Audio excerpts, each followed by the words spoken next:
Good day, everybody. My name is Aketaru Iyola Ifioluwa. We want to continue with our graphic design lesson, and I'll be taking us through color theory today. We have been able to look at color when we are studying the design elements, but today we want to major on this color because color is an important element of design. Color communicates without using words. When you see the red light of a traffic light, you know you have to stop. While green light communicates go. That's how powerful color is. So we have to go into this study in-depthly and ensure that we understand what color is, because color has a great way of imparting your design. So let's go deep into what color theory is all about. Now, for us to understand color theory, we must understand color wheel. And that is why we want to look into what color wheel is all about. So let's start our lesson by looking at color wheel. What is color wheel? This is a visual way of representing color relationship. It helps to guide the way we combine and create new colors. If you want to form new colors, one of the tools that has been developed over the years is color wheel. So even when we get to the aspect of combining our colors, what we'll be making use of is the color wheel. So let's see how the colors in a color wheel are combined together. Primary colors. These are the basic colors. According to traditional color theory, they cannot be formed by mixing any other color. It is not possible for you to mix any two or more colors together to form a blue or red or yellow. So we believe that these three colors are the basics, and they are the ones that you can mix together to form all other color types. So let's see this second aspect of color wheel, which are the secondary colors. When you mix two primary colors together, you get a secondary color. For instance, if you mix red and yellow together, you get orange. When you mix red and blue, you get purple. So and so forth. Let's go into tertiary colors. When you combine one primary color together with one secondary colors, the result you have is a tertiary color. For instance, if you combine a yellow and an orange together, you get yellow-orange. Color terms. Hue. The first color terms we want to look at is hue. Hue is just another name for color. It is the purest state of a particular color. Just like you have red, yellow, green, blue, orange, and so forth. These are hues. Now we have saturation. Saturation simply means intensity. This refers to how strong or weak a particular color is. Then we have value. Value refers to how light or dark a particular color is. You have a darker value when the color tends to black. You have a lighter value when the color tends to white. The purest state of the color will be in the middle. Shades. Shades are created by adding black to a particular color. Tones are created by adding gray. Tints are created by adding white. For instance, let's say you want to produce a particular value, a lighter value of a color, then you have to tint that color. If you want to produce a darker value, you shade the color by adding black. If you want to produce a saturated variety of a particular color, you tone it down by adding gray. Do you understand that now? So now let's see color theory.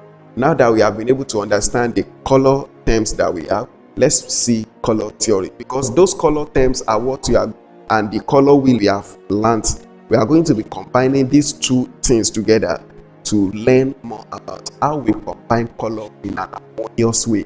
So color theory is a set of principles that we use in creating harmonious color combinations. In this study, we'll be looking at 6 basic principles or formulae that you can make use of in color combinations or in color theory. Number 1, monochromatic. When you pick a color, then you tone it or you shade it, monochromes will always match, as you can see in the example given below. Let's go to the next color scheme, which is complementary. Using colors that are directly opposite to each other on the color wheel, The best way to use this formula is to make one of the colors to dominate while the others support, or you can combine it with varieties of those colors, like producing shades and tints of the color.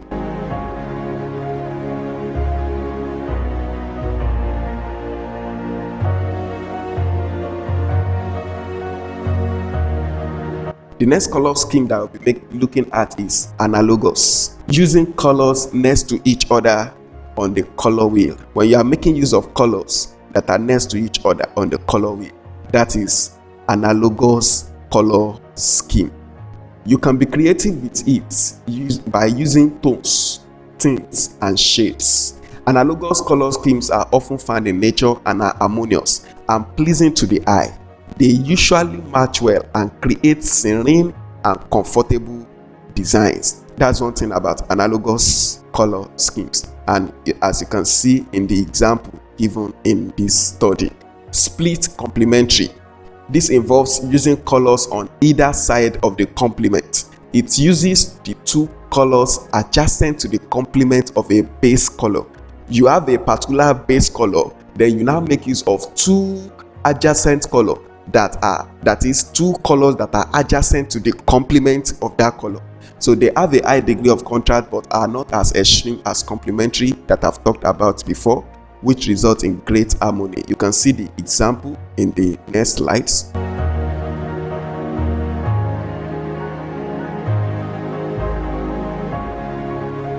Now, triadic.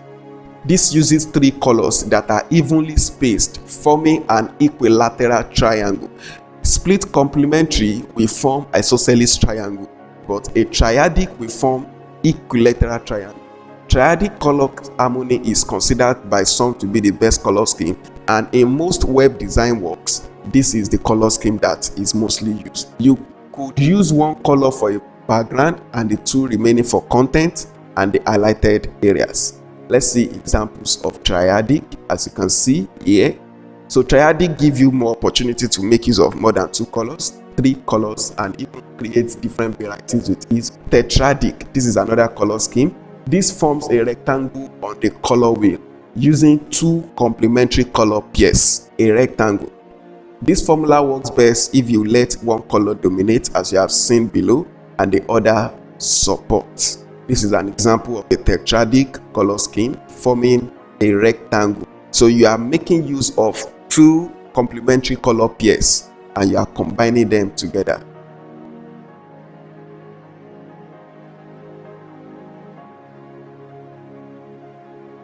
Now let's see how this works. How these combinations that we have looked at, tetradic, triadic, complementary, split complementary, analogous, monochrome. Let's see how they work in your design and how you make use of them after you have used the colors to form a color palette. You can see example of a split complementary design here. Let's see another example. You can see how the colors are combined together to form this sales flyer. You can see the same color scheme but with different proportions. Then this is an example of monochrome color scheme. See another type of color scheme here. This is tetradic color scheme. Then lastly, I want us to look at this very important aspect of color combination. Let's say you are making use of a particular color scheme, and after you combine the two colors together, even though you are going with the rule, but yet it happens like the colors are not matching very well. The red and the blue, they are extremely contrasting. So to prevent that and to produce a better color, you can tint the background down, or you decide to shade or to make use of any of your color terms to produce a better color scheme. Now, you want to learn another thing, and you are the one that got to do that on your own. Go to your book or any other online libraries that you have and carry out a detailed study on color psychology. Color speaks a lot, as I've said in the beginning. Try and learn, what does black mean? What does yellow mean? What does brown mean? That is color psychology. Learn it and add it to your bank of knowledge. Thank you very much. I am Akintaru Iyola. Have a nice day. Thank you.